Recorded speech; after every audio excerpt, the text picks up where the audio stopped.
us against each. Seemed like he pitted us against each other. This nigga brags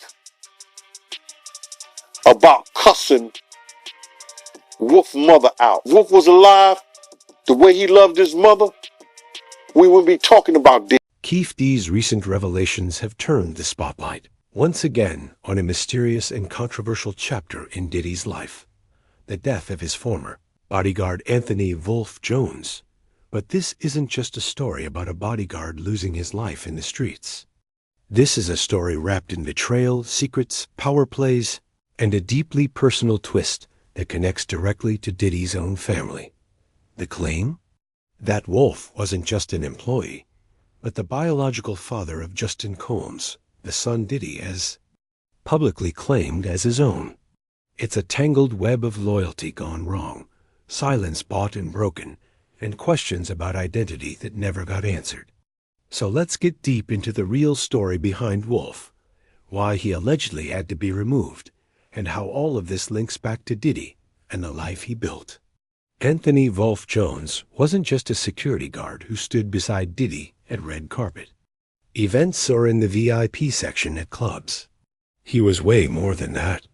To those who really knew the bad boy inner circle, Wolf was the fixer, the one who handled everything from business deals to street problems.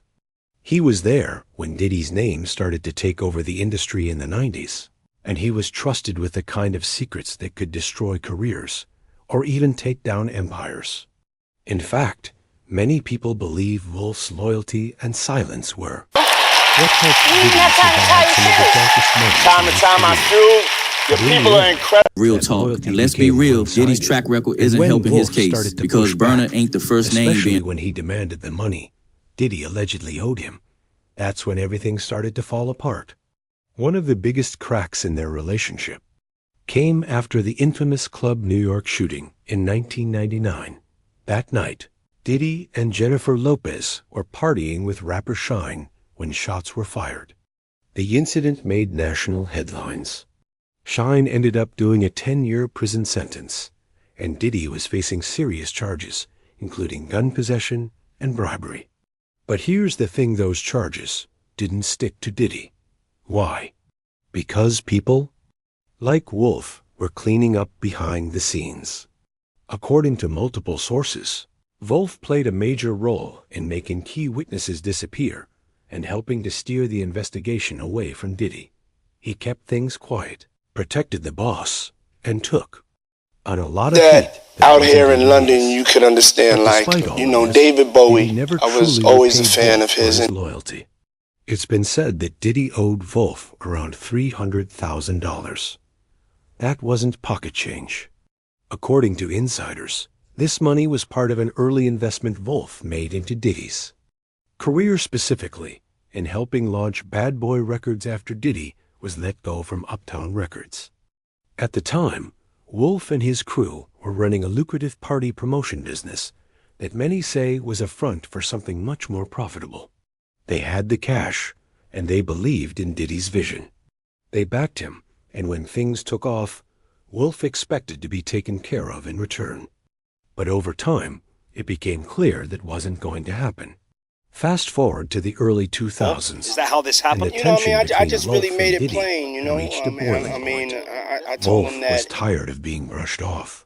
He wanted his money, and he wanted to be respected for everything he had done.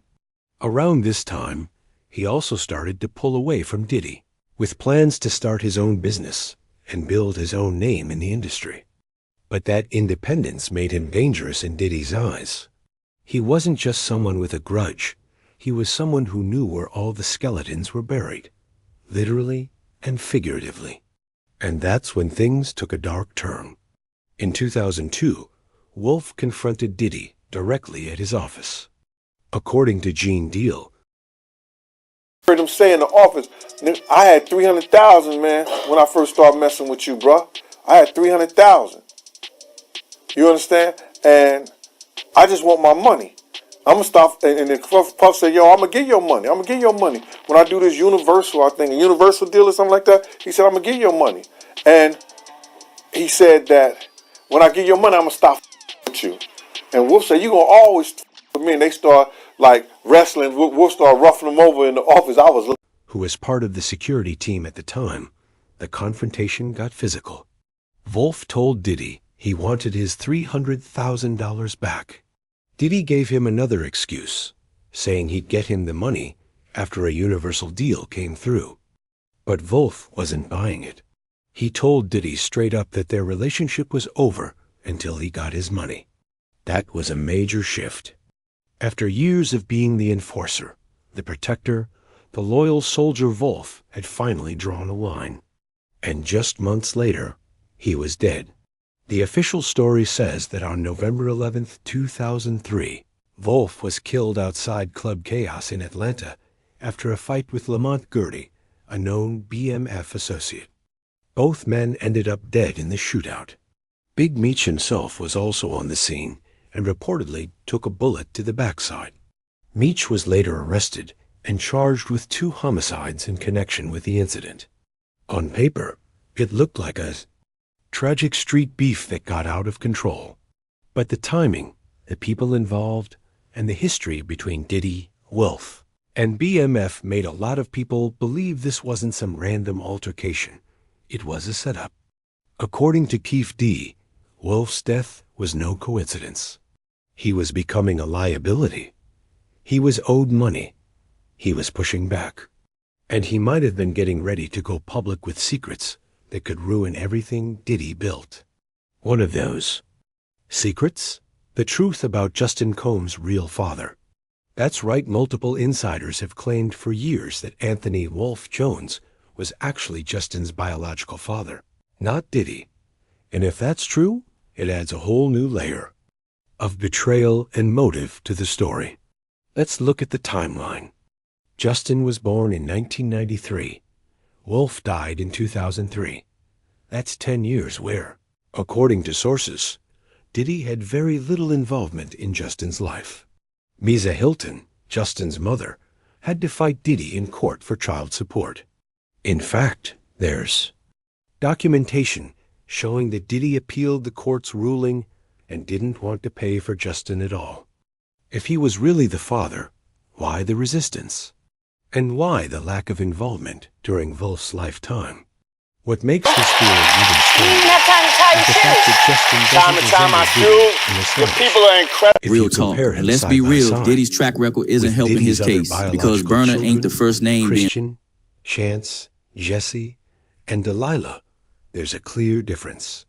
Justin looks more like Wolf than he does like anyone else in Diddy's family. And those who were close to both men have noticed it too. The whispers in the industry have been there for years. Some even say that Misa and Diddy made a quiet agreement to raise Justin as his child, possibly to avoid drama, or to keep Wolf focused on his job and not start a custody battle. And it wasn't just industry whispers. When Misa went off on Diddy on social media back in 2023, she hinted at deeper issues. After Justin was arrested for a DUI, Misa posted a story saying she was done keeping quiet and pretending that everything was okay.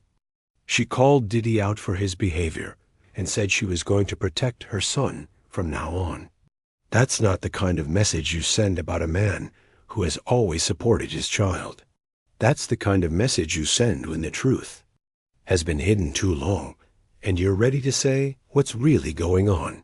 Yet, just a few months later, Misa was seen supporting Diddy again. What changed? Did he start sending those checks again? Was there another deal made behind closed doors? It's clear that Wolf's death didn't just affect the streets. It affected the people closest to him. And the way Diddy handled it, especially how he treated Wolf's mother afterward, was cold. Gene Deal said Diddy told Wolf's mother that her son had delusions of grandeur and just wanted to smoke weed all day. This was after everything Wolf had done for him. After risking his life, taking the fall, protecting him from going to jail, Diddy dismissed him like he was nothing. That kind of disrespect cut deep. But maybe the deepest cut is that Wolf never got to see how his own story played out. If he really was Justin's father, He never got to see his son grow up, graduate, or start his career. He never got to pass down his knowledge, his love, or even his side of the story. Instead, his name got erased from the conversation, and the man who might have taken everything from him got to write the narrative. So now we're left with a lot of questions. Was Wolf's death just another casualty in Diddy's rise to power? Was he silenced before he could reveal the truth about Justin? And how many other stories like this are out there, covered up, erased, or ignored in the name of protecting an image? Because if you follow Diddy